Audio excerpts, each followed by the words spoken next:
ketinggian 1653 mdpl yang cocok didaki bagi kalian yang baru pertama kali mendaki.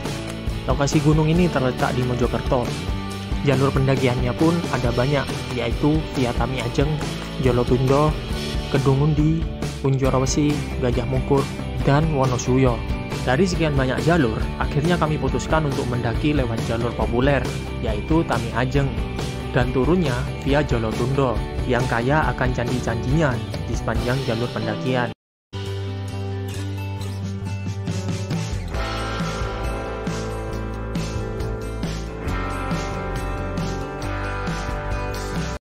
Jarak yang membentang antara kami dan puncak semakin berkurang. Perjalanan menuju pos 2 sangatlah landai, bahkan cenderung jalan menurun, seolah-olah puncak di bawah. Tapi meskipun jalan darurat, perjalanan masih panjang, meskipun perjalanan malam tak selesai, karena sepeda pada sebelum berkunjung berada di Kecamatan Trawas yang ketinggian 60 meter. Berasal dari sumber mata air. Sesampainya di pos 2 akan dijumpai beberapa warung yang sedang lihat dalamnya warung ini buka di siang hari dan hanya di hari-hari tertentu saja, seperti hari Sabtu tahun lalu yang mana hari namanya menunjukkan batuan itu ada batuan andesit yang setelah beristirahat sejenak di pos 2, kami mulai berjalan kembali. Perjalanan pun mulai sedikit menanjak. Kami pun tetap berjalan secara lambat, pendidikan atau pengendapan sampai berjumpa dengan pos berikutnya, yaitu air. Perjalanan malam memang memiliki keuntungan tersendiri. Tidak tersengat teriknya matahari, perjalanan malam juga mampu mensugesti kita cepat sampai tujuan. Soalnya dengan pandangan yang terbatas, kita tidak tahu jalur seperti apa yang ada di depan kita, sehingga kita terus berjalan. Bukan profit kalau kita lihat bentuknya. Di pos 3 kami beristirahat agak lama, soalnya perutku yang pikiran pun flashback akan kenangan pahit saat pendakian. Kemudian sekitar 600 sampai 1000 meter adalah momen yang sulit dilupakan seumur hidup. Memang pantas tempat yang kami pijak saat ini dinamakan Puncak Bayangan. Atau vegetasi yang ada satu persatu di benak pikiran kami. Tentunya bayang pentan juga tidak muncul juga di sini. Bisa bahaya karena susah.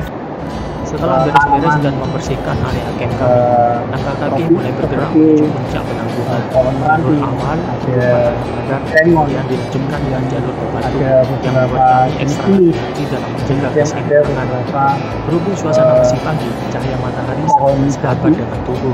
Angin juga sangat nyaman.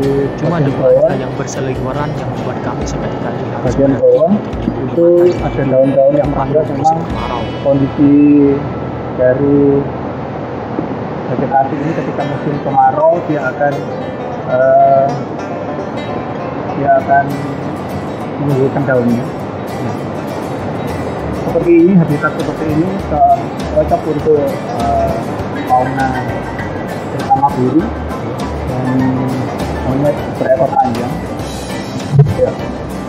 Kalau kita bisa lihat dari habitat lokasinya memang hutan ini memang sangat lebat. Bisa dilihat kandung lebatnya hingga vegetasi ini sangat rinci, hampir menutupi seluruh permukaan. Sedikit terdapat bangunan milik kuburan. Beberapa tahun yang lalu saat kami kesini masih ada atapnya. Namun setelah kami tanya ke pihak base camp, ini bukan kuburan.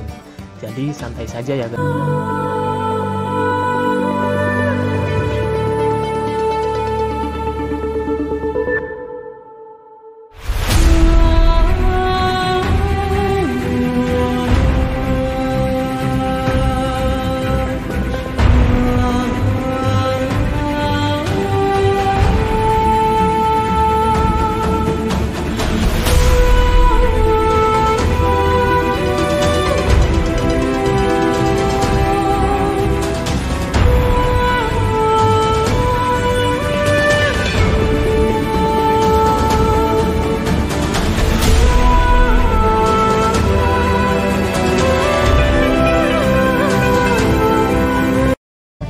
tali rafia yang menunjukkan ada jalur di situ. Yang menjadi patokan kami saat perjalanan turun adalah Gunung Gajah Mungkur yang ada di depan pandangan kita. Ini jalurnya udah agak lucu lagi guys. Ke kanan gelundung, ke kiri gelundung, apalagi ke bawah. Cuma ke atas saja yang tidak gelundung. Gelandung. Gelundung ngabel. Cuaca pun mulai mengganas seiring berjalannya waktu. Ditambah lagi jalur yang berupa bebatuan yang membuat kami ekstra hati-hati. Debu pun mulai kompak bekerja sama dengan angin sebilir yang membuat kita sesekali menghentikan langkah kami karena kelilipan. Membawa kacamata dan ada jet yang sedang melintas di langit yang biru. Keren kan? Tapi ini panasnya tidak keren lagi guys. Gersang. Akhirnya kami tiba di persimpangan jalur. Untungnya di sini terdapat papan petunjuk yang membuat kita selalu berada di jalan kebenaran. Kami memutuskan istirahat sejenak di sini sembari mengisi perut dengan makanan ringan. Pepohonan masih jarang di sini yang membuat suasana istirahat kami jadi kurang nyaman akibat teriknya sinar matahari. Setelah dirasa cukup istirahat, kami mulai melangkah kembali. Baru beberapa langkah berjalan, kami mulai berjumpa dengan candi pertama di jalur turun.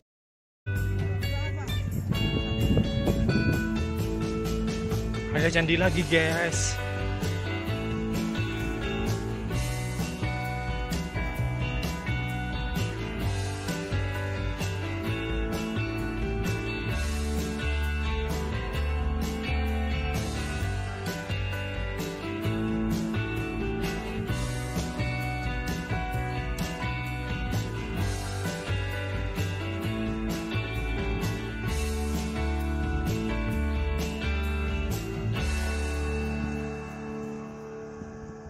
Namun, perlu diingat, jalur Jolotundo merupakan jalur terbuka, minim pepohonan, tak ada sumber air juga.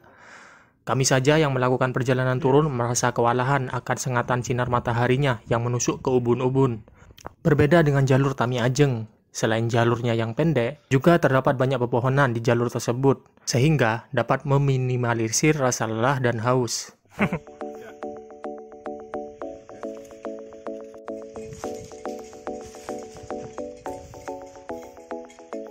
Bisa disimpulkan bahwa Gunung Penanggungan sangat cocok untuk pendaki pemula. Kami saja yang sedari awal membawa bocah usia 8 tahun, sanggup melewati rintangan yang dihidangkan oleh Gunung Penanggungan. Cuma saat-saat akan mendekati pos izin Jolotundo, kakinya mulai kesakitan. Namun, itu sangat dekat dengan pos izin Jolotundo. Sekitar 15 menitan lah menuju pos izin. Wajarlah, kita aja yang dewasa juga merasakan sakit di kaki, apalagi bagi seorang bocah.